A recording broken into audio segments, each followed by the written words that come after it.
João Wesley, A Tocha Tirada do Fogo, 1703-1791.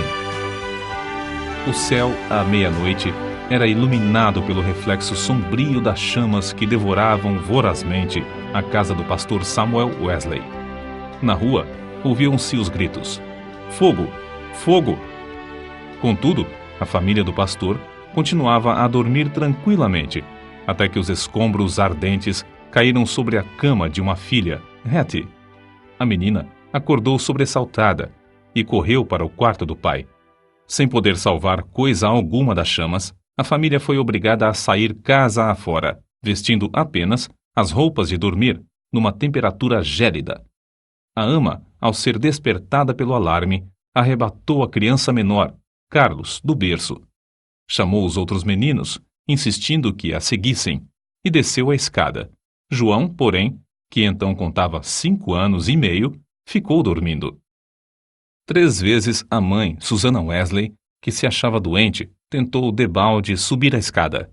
2 vezes o pai tentou, em vão, passar pelo meio das chamas, correndo. Sentindo o perigo, ajuntou a família no jardim, onde todos caíram de joelhos e suplicaram em favor da criança presa pelo fogo. Enquanto a família orava, João acordou e, depois de tentar descer pela escada, subiu numa mala que estava em frente a uma janela, onde um vizinho o viu em pé.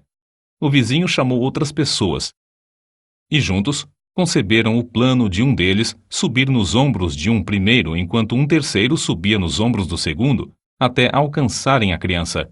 Dessa maneira, João foi salvo da casa em chamas, apenas instantes antes de o teto cair com grande fragor. O menino foi levado pelos intrépidos homens que o salvaram para os braços do pai.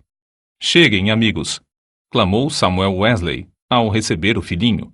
"Ajoelhemo-nos e agradeçamos a Deus. Ele me restituiu todos os meus filhos. Deixem a casa arder.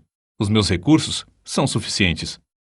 15 minutos depois, casa, livros, documentos e mobiliário não existiam mais.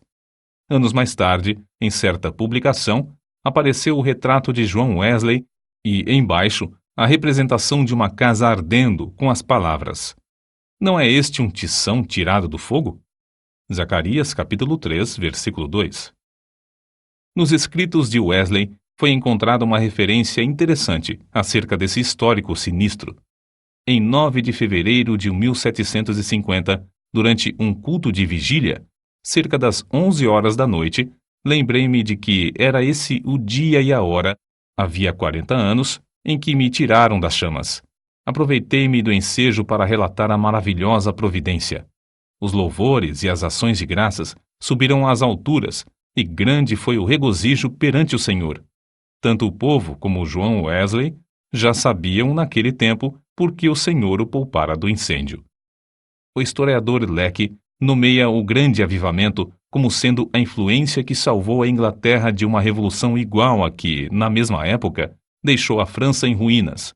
Dos 4 vultos que se destacaram no Grande Avivamento, João Wesley era o maior. Jonathan Edwards, que nasceu no mesmo ano de Wesley, faleceu 33 anos antes dele. George Whitefield, nascido 11 anos depois de Wesley, faleceu 20 anos antes dele, e Carlos Wesley continuou o seu itinerário efetivo somente por 18 anos, enquanto João continuou durante meio século. Mas a biografia deste célebre pregador, para ser completa, deve incluir a história de sua mãe, Susana. De fato, é como certo biógrafo escreveu: "Não se pode traçar a história do grande avivamento do século passado, o 1700, na Inglaterra, sem dar uma grande parte da herança merecida à mãe de João e Carlos Wesley. Isso não somente por causa da instrução que inculcou profundamente aos filhos, mas por causa da direção que deu ao avivamento. A mãe de Susana era filha de um pregador. Esforçada na obra de Deus, casou-se com o eminente ministro Samuel Annesley. Dos 25 filhos desse enlace, Susana era a 24ª. Durante a vida, seguiu o exemplo da sua mãe, passando 1 hora de madrugada e outra à noite orando e meditando sobre as Escrituras. Pelo que escreveu certo dia, vê-se como se dedicava à oração. Que Deus seja louvado por todos os dias em que nos comportamos bem. Mas estou ainda descontente, porque não desfruto muito de Deus. Sei que me conservo demasiadamente longe dele. Anseio ter a alma mais intimamente ligada a ele pela fé e amor. João era o 15º rebento dos 19 filhos de Samuel e Susannah Wesley. O que vamos transcrever, escrito pela mãe de João, mostra como ela era fiel em ordenar a seus filhos e a sua casa depois dela. Gênesis, capítulo 18, versículo 19. Para formar a mente da criança, a primeira coisa é vencer-lhe a vontade. A obra de instruir o intelecto leva tempo e deve ser gradual, conforme a capacidade da criança.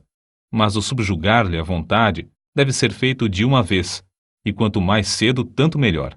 Depois, pode-se governar a criança pela razão e piedade dos pais, até chegar o tempo de a criança poder também exercer o raciocínio. Acerca do casal Wesley e seus filhos, o célebre comentador da Bíblia, Adam Clarke, escreveu: Nunca li nem ouvi falar de uma família, não conheço e nem existe outra, desde os dias de Abrão e Sara, de José e Maria de Nazaré, a qual a raça humana deve tanto. Susannah Wesley acreditava que aquele que poupa a vara aborrece a seu filho.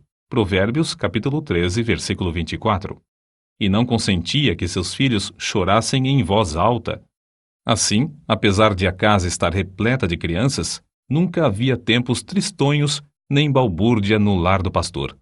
Um filho jamais ganhou coisa alguma chorando na casa de Susannah Wesley. Susannah marcava o 5º aniversário de cada filho como o dia em que deviam aprender o alfabeto, e todos, a não ser 2, cumpriram a tarefa no tempo marcado. No dia seguinte, a criança que completava 5 anos e aprendia o alfabeto começava o estudo da leitura, iniciando-o com o primeiro versículo da Bíblia. Os meninos no lar de Samuel Wesley aprenderam o valor que há em observar fielmente os cultos. Não há em outras histórias fatos tão profundos e atraentes como os que constam acerca dos filhos de Samuel e Susannah Wesley, pois antes de saberem ajoelhar-se ou falar, eram instruídos a dar graças pelo alimento, por meio de acenos apropriados. Logo que aprendiam a falar, repetiam a oração dominical de manhã e à noite, e eram ensinados também a acrescentar outros pedidos, conforme cada desejo em particular. Ao chegarem à idade própria, um dia da semana era designado a cada filho para conversar sobre as dúvidas e dificuldades. Na lista aparecem os nomes de João para a quarta-feira e o de Carlos para o sábado. E para os filhos, o dia de cada um tornou-se precioso e memorável. É comovente ler o que João Wesley, 20 anos depois de sair da casa paterna, disse à sua mãe: Em muitas coisas, a senhora tem intercedido por mim e tem prevalecido. Quem sabe se agora também, na intercessão para que eu renuncie inteiramente ao mundo, terá bom êxito. Sem dúvida, será tão eficaz para corrigir o meu coração como era, então, para formar o meu caráter. Depois do espetacular livramento de João do incêndio, sua mãe, profundamente convencida de que Deus tinha grandes planos para seu filho, resolveu firmemente criá-lo para servir e ser útil na obra de Cristo. Susannah escreveu estas palavras nas suas meditações particulares: Senhor, esforçar-me-ei mais definitivamente em prol desta criança, a qual salvaste tão misericordiosamente. Procurarei transmitir-lhe fielmente ao coração os princípios da tua religião e virtude. Senhor, dá-me a graça necessária para fazer isso sincera e sabiamente, e abençoa os meus esforços com grande êxito. Ela era tão fiel em cumprir sua resolução que João foi admitido a participar da ceia do Senhor com a idade de 8 anos. Nunca se omitia o culto doméstico da programação do dia no lar de Samuel Wesley. Fosse qual fosse a ocupação dos membros da família ou dos criados, todos se reuniam para adorar a Deus. Na ausência do marido, Susannah, com o coração aceso pelo fogo dos céus, dirigia os cultos. Conta-se que, certa vez, quando ele prolongou a ausência mais do que de costume, 30 a 40 pessoas assistiram aos cultos no lar dos Wesley, e a fome pela palavra de Deus aumentou a ponto de a casa ficar repleta de vizinhos. A família do pastor Samuel Wesley vivia rodeada de pobreza, mas pela influência do Duque de Buckingham, conseguiu um lugar para João na Charterhouse, em Londres. Assim, o menino, antes de completar 11 anos, deixou a atmosfera fragrante de oração ardente para enfrentar as porfias de uma escola pública.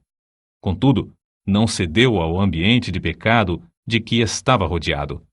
Conservava também as suas forças físicas, obedecendo fielmente ao conselho de seu pai, que corresse 3 vezes de madrugada ao redor do grande jardim da Charterhouse. Tomou como regra da sua vida, dali em diante, manter o vigor do corpo.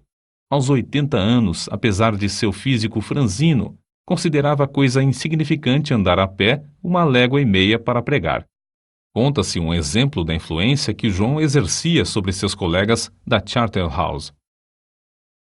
Certo dia, o porteiro sentiu falta dos meninos no terraço de recreio e foi achá-los em uma das salas, congregados em redor de João. Este contava-lhes histórias instrutivas, as quais atraíam-lhes mais do que o recreio. Acerca desse tempo, João Wesley escreveu: Eu participava de várias coisas que reconhecia como sendo pecado, embora não fossem escandalosas aos olhos do mundo. Contudo, continuei a ler as Escrituras e a orar de manhã e à noite. Baseava a minha salvação sobre os seguintes pontos. Primeiro, não me considerava tão perverso como o próximo. Segundo, conservava a inclinação de ser religioso. Terceiro, lia a Bíblia, assistia aos cultos e fazia oração. Depois de estudar 6 anos na Charterhouse, Wesley cursou em Oxford, tornando-se proficiente no latim, grego, hebraico e francês. Mas seu interesse principal não era o intelecto. Sobre esse assunto, ele escreveu: Comecei a reconhecer que a religião verdadeira tem a sua fonte no coração. Reservei 2 horas, todos os dias, para ficar sozinho com Deus. Participava da ceia do Senhor de 8 em 8 dias. Guardei-me de todo pecado, quer de palavras, quer de atos. Assim, na base das boas obras que praticava, eu me considerava um bom crente. João se esforçava para levantar-se diariamente às 4 horas. Por meio de anotações que registravam suas atividades cotidianas, conseguia dar conta de seu tempo para não desperdiçar um só momento. Continuou a observar esse costume até quase o último dia da sua vida. Certo dia, quando ainda jovem, assistiu a um enterro em companhia de um moço e conseguiu levá-lo a Cristo, ganhando assim a primeira alma para seu Salvador. Alguns meses depois, com a idade de 24 anos e depois de um período de oração, foi separado para o diaconato. Enquanto estudava em Oxford, juntava-se a um pequeno grupo de estudantes para orar, estudar as Escrituras diariamente, jejuar às quartas e sextas-feiras, visitar os doentes e encarcerados e confortar os criminosos na hora da execução. Todas as manhãs e todas as noites, cada um passava 1 hora orando sozinho em oculto. Durante as orações, paravam de vez em quando para observar se clamavam com o devido fervor. Sempre oravam ao entrar e ao sair dos cultos na igreja. Mais tarde, 3 dos membros desse grupo tornaram-se famosos entre os crentes. Primeiro, João Wesley, que talvez tenha feito mais que qualquer outro para aprofundar a vida espiritual, não somente na época, mas também em nossos dias. Segundo, Carlos Wesley, que chegou a ser um dos mais espirituais e famosos escritores de hinos evangélicos. E terceiro, George Whitefield, que se tornou o comovente pregador ao ar livre. Naquele tempo, sentia-se a influência de João Wesley em muitas partes das Américas, e hoje ainda é sentida. Contudo, passou menos de 2 anos nesse continente, e isto durante o período de sua vida em que se achava perturbado por causa de dúvidas. Aceitou a chamada para pregar o evangelho aos silvícolas na colônia de Geórgia, desejoso de ganhar sua salvação por meio de boas obras. Pensou que vaidade e ostentação mundana não se encontrariam nas matas da América. Como era característico em sua vida, a bordo do navio em viagem à América do Norte, observava com outros de seu grupo um programa para não desperdiçar um momento durante o dia. Levantava-se às 4 da manhã e deitava-se depois das 21 horas. As primeiras 3 horas do dia eram dedicadas à oração e ao estudo das Escrituras. Depois de cumprir tudo o que estava indicado no programa do dia, o cansaço era tanto que, não obstante o bramido do mar e o balanço do navio, dormiam sem perturbação, deitados sobre um cobertor estendido no convés. Na Geórgia, a população inteira afluía à igreja para ouvir a sua pregação. A influência de seus sermões foi tal que, depois de 10 dias, uma sala de baile ficou quase inteiramente abandonada, enquanto a igreja se enchia de pessoas que oravam e eram salvas. Whitefield, que desembarcou na Geórgia alguns meses depois de Wesley voltar à Inglaterra, assim descreveu o que viu. O êxito de João Wesley na América é indizível. Seu nome é precioso entre o povo, onde lançou os alicerces que nem os homens nem os demônios podem abalar. Oh, que eu possa segui-lo como ele seguiu a Cristo! Porém, a Wesley faltava uma coisa muito importante, conforme se vê pelos acontecimentos que o levaram a sair da Geórgia, como ele mesmo escreveu. Faz 2 anos e quase 4 meses que deixei a minha terra natal para pregar Cristo aos índios da Geórgia. Entretanto, o que cheguei eu a saber? Ora, vim a saber o que eu menos esperava. Fui à América para converter outros, mas nunca fora realmente convertido a Deus. Depois de voltar à Inglaterra, João Wesley começou a servir a Deus com a fé de um filho e não mais com a fé de um simples servo. Acerca desse assunto, eis o que ele escreveu. Não reconhecia que esta fé era dada instantaneamente, que o homem podia sair das trevas para a luz imediatamente, do pecado e da miséria para a justiça e gozo do Espírito Santo. Examinei de novo as Escrituras sobre este ponto, especialmente Atos dos Apóstolos. Fiquei grandemente surpreendido ao ver quase que somente conversões instantâneas, quase nenhuma tão demorada como a de Saulo de Tarso. Desde então, começou a sentir mais e mais fome e sede de justiça, a justiça de Deus pela fé. Fracassara na sua primeira tentativa de pregar o Evangelho na América porque, apesar de seu zelo e bondade de caráter, o cristianismo que possuía era uma coisa que recebera por instrução. Mas a segunda etapa de seu ministério destacou-se por um êxito fenomenal. E porque o fogo de Deus ardia na sua alma, chegara a ter contato direto com Deus através de uma experiência pessoal. Relatamos aqui, com suas próprias palavras, o episódio no qual o Espírito testificou ao seu espírito que era filho de Deus e que veio transformar completamente a sua vida. Eram quase 5 horas, hoje, quando abri o Novo Testamento e encontrei estas palavras. Ele nos tem dado grandíssimas e preciosas promessas para que, por elas, fiqueis participantes da natureza divina. Segunda carta de Pedro, capítulo 1, versículo 4. Antes de sair, abri mais uma vez o Novo Testamento para ler estas outras palavras. Não estás longe do reino de Deus. Marcos, capítulo 12, versículo 34. À noite, senti-me impelido a assistir em Aldersgate. Senti o coração abrasado. Confiei em Cristo, somente em Cristo, para a salvação. Foi-me dada a certeza de que Ele levara os meus pecados e de que me salvara da lei do pecado e da morte.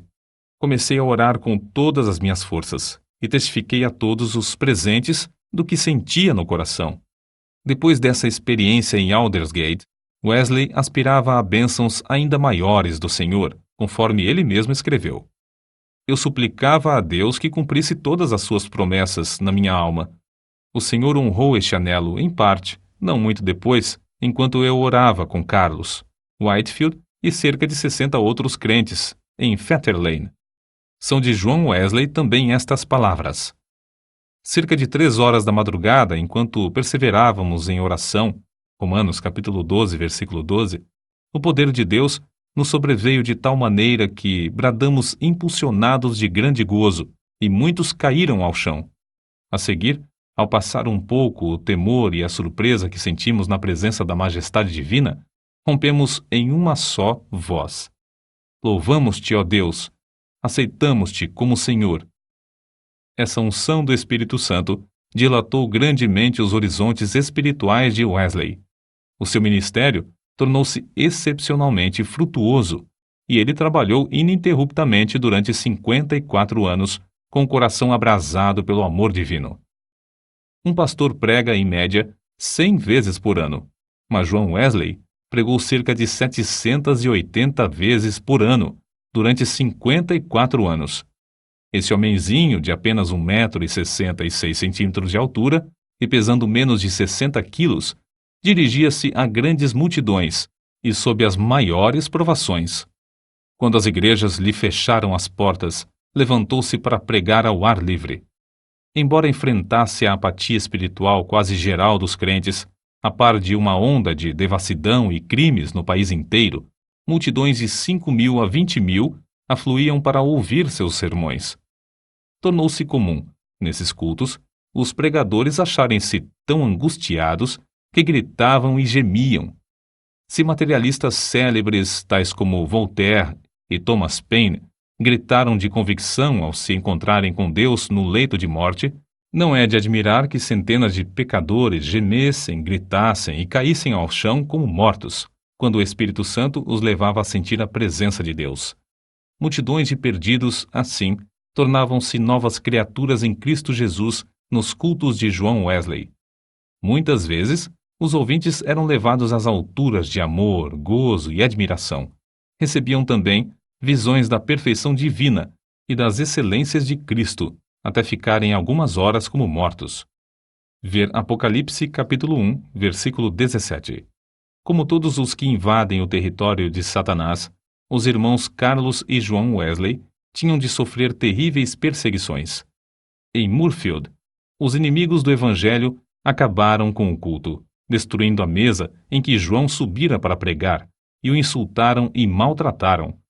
Em Sheffield, a casa foi demolida sobre a cabeça dos crentes. Em Wednesbury, destruíram as casas, roupas e móveis dos fiéis, deixando-os desabrigados, expostos à neve e ao temporal. Diversas vezes, João Wesley foi apedrejado e arrastado como morto na rua. Certa vez, foi espancado na boca, no rosto e na cabeça até ficar coberto de sangue. Mas a perseguição por parte da igreja decadente era sua maior cruz. Foram denunciados como falsos profetas, paroleiros, impostores arrogantes, homens destros na astúcia espiritual, fanáticos, etc. Ao voltar para visitar Epworth, onde nascera e se criara, João assistiu no domingo aos cultos da manhã e da tarde na igreja onde seu pai fora fiel pastor durante muitos anos, mas não lhe foi concedida a oportunidade de falar ao povo. Às 18 horas, em pé sobre o monumento que marcava o lugar em que enterraram seu pai, ao lado da igreja, Wesley pregou ao maior auditório jamais visto em Epworth, e Deus salvou muitas almas. Qual a causa de tão grande oposição? Entre os crentes da igreja dormente, alegava-se que eram as suas pregações sobre a justificação pela fé e a santificação. Os descrentes não gostavam dele porque levou o povo a se levantar para cantar hinos às 5 da madrugada. João Wesley não somente pregava mais que os outros pregadores, mas os excedia como pastor, exortando, confortando os crentes e visitando-os de casa em casa. Nas suas viagens, andava tanto a cavalo como a pé, ora em dias ensolarados, ora sob chuvas, ora em temporais de neve. Durante os 54 anos do seu ministério, andou, em média, mais de 7.000 quilômetros por ano para alcançar os pontos de pregação. Esse homenzinho que andava tantos quilômetros ainda tinha tempo para a vida literária. Leu não menos de 1.200 tomos, a maior parte enquanto andava a cavalo. Escreveu uma gramática hebraica, outra de latim e ainda outras de francês e inglês. Serviu durante muitos anos como redator de um jornal de 56 páginas. O dicionário completo que compilou da língua inglesa era muito popular, e seu comentário sobre o Novo Testamento ainda tem grande circulação. Revisou e republicou uma biblioteca de 50 volumes, reduzindo-a para 30 volumes. O livro que escreveu sobre a filosofia natural teve grande aceitação entre o ministério. Compilou uma obra de 4 volumes sobre a história da Igreja. Escreveu e publicou um livro sobre a história de Roma e outro sobre a da Inglaterra. preparou e publicou 3 volumes sobre medicina e 6 sobre música para os cultos. Depois de sua experiência em Fetter Lane, ele e seu irmão Carlos escreveram e publicaram 54 inários.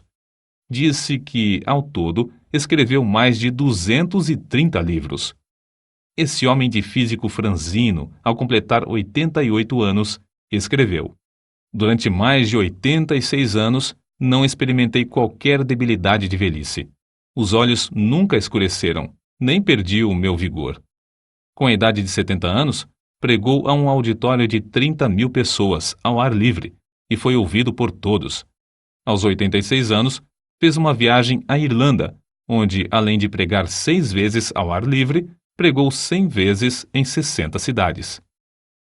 Certo ouvinte assim se referiu a Wesley: "Seu espírito era tão vivo como aos 53 anos, quando o encontrei pela primeira vez." Atribuiu a sua saúde aos seguintes fatores: primeiro, ao exercício constante e ar fresco; segundo, ao fato de nunca, mesmo doente ou com saúde, em terra ou no mar, haver perdido uma noite de sono desde o seu nascimento, o que não o impedia de participar das vigílias na igreja; terceiro, a habilidade de dormir de dia ou de noite ao sentir-se cansado; quarto, ao fato de, por mais de 60 anos, ter o hábito de levantar-se às 4 horas da manhã; quinto, ao costume de sempre orar às 5 da manhã, durante mais de 50 anos; sexto, ao fato de quase nunca sofrer de dor, desânimo ou preocupações durante a vida inteira. Não nos devemos esquecer da fonte desse vigor que John Wesley manifestava. Passava 2 horas diariamente em oração, e muitas vezes mais. Certo crente que o conhecia intimamente assim escreveu acerca dele: "Considerava a oração a coisa mais importante da vida, e eu o tenho visto sair do quarto com uma serenidade de alma visível no rosto até quase brilhar." A qualquer história da vida de John Wesley faltará o ponto principal, se não se fizer menção dos cultos de vigília que se realizavam uma vez por mês entre os crentes.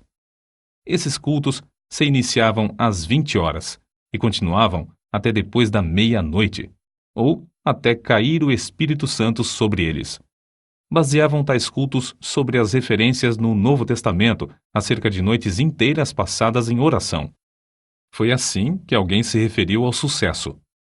Explica-se o poder de Wesley pelo fato de ele ser homo unius libri, isto é, um homem de um livro, e esse livro é a Bíblia. Pouco antes da sua morte, escreveu: "Hoje passamos o dia em jejum e oração para que Deus alargasse a sua obra. Só encerramos depois de uma noite de vigília, na qual o coração de muitos irmãos foi grandemente confortado." No diário de John Wesley, há diversas anotações sobre oração e jejum. Entre outras coisas, ele escreveu o seguinte: "Enquanto cursava em Oxford, jejuávamos às quartas e às sextas-feiras, como faziam os crentes primitivos em todos os lugares." Escreveu Epifânio: "Quem não sabe que o jejum das quartas e das sextas-feiras é observado pelos crentes do mundo inteiro? Não sei por que eles guardavam esses 2 dias, mas é boa a regra. Se lhes servia, também me serve. Contudo, não quero dar a entender que o único tempo de jejuar seja esses 2 dias da semana, porque muitas vezes é necessário jejuar mais do que 2 dias. É necessário permanecer sozinho e na presença de Deus enquanto jejuamos e oramos, para que Deus possa mostrar-nos a sua vontade e dar-nos direção. Nos dias de jejum, devemos afastar-nos o mais possível de todo o serviço, de fazer visitas e das diversões, apesar de essas coisas serem lícitas em outras ocasiões." Seu gozo em pregar ao ar livre não diminuiu na velhice. Em 7 de outubro de 1790, pregou pela última vez fora de casa sobre o texto: "O reino de Deus está próximo. Arrependei-vos e crede no Evangelho." Consta em sua biografia que a palavra manifestou-se com grande poder e as lágrimas do povo corriam em torrentes. Um por um, seus fiéis companheiros de luta, inclusive sua esposa, foram chamados para o descanso, mas John Wesley continuava a trabalhar. Com a idade de 85 anos, seu irmão Carlos foi chamado pelo Senhor, e João sentou-se perante a multidão, cobrindo o rosto com as mãos, para esconder as lágrimas que lhe corriam pelas faces. Seu irmão, a quem amara tanto durante tão longo tempo, havia partido, e ele, agora, tinha de trabalhar sozinho. Em 2 de março de 1791, com a idade de quase 88 anos, completou a sua carreira terrestre. Durante toda a noite anterior, não cessaram em seus lábios o louvor e a adoração, pronunciando estas palavras: As nuvens destilam a gordura. Sua alma saltou de alegria com a antecipação das glórias do lar eterno e exclamou: O melhor de tudo é que Deus está conosco. Então, levantando a mão, como se fosse o sinal da vitória, novamente repetiu: O melhor de tudo é que Deus está conosco. Às 10 horas da manhã, enquanto os crentes rodeavam o leito em oração, ele disse: Adeus. E assim passou para a presença do Senhor. Um crente que assistiu à sua morte assim relatou o ato: A presença divina pairava sobre todos nós. Não existem palavras para descrever o que vimos no seu semblante. Quanto mais o fitávamos, tanto mais víamos parte dos indizíveis céus. Calcula-se que 10.000 pessoas passaram em desfile diante do ataúde para ver o rosto que ainda retinha um sorriso celestial. Por causa das grandes massas que afluíram para honrá-lo, foi necessário enterrá-lo às 5 horas da manhã. João Wesley nasceu e criou-se em um lar onde não havia abundância de pão. Com a venda dos livros de sua autoria, ganhou uma fortuna, com a qual contribuía para a causa de Cristo. Ao falecer, deixou no mundo 2 colheres, uma chaleira de prata, um casaco velho e dezenas de milhares de almas, salvas em épocas de grande decadência espiritual. Em Epworth, a tocha foi arrebatada do fogo. Em Aldersgate e Fetter Lane, começou a arder intensamente e continua a iluminar milhões de almas no mundo inteiro.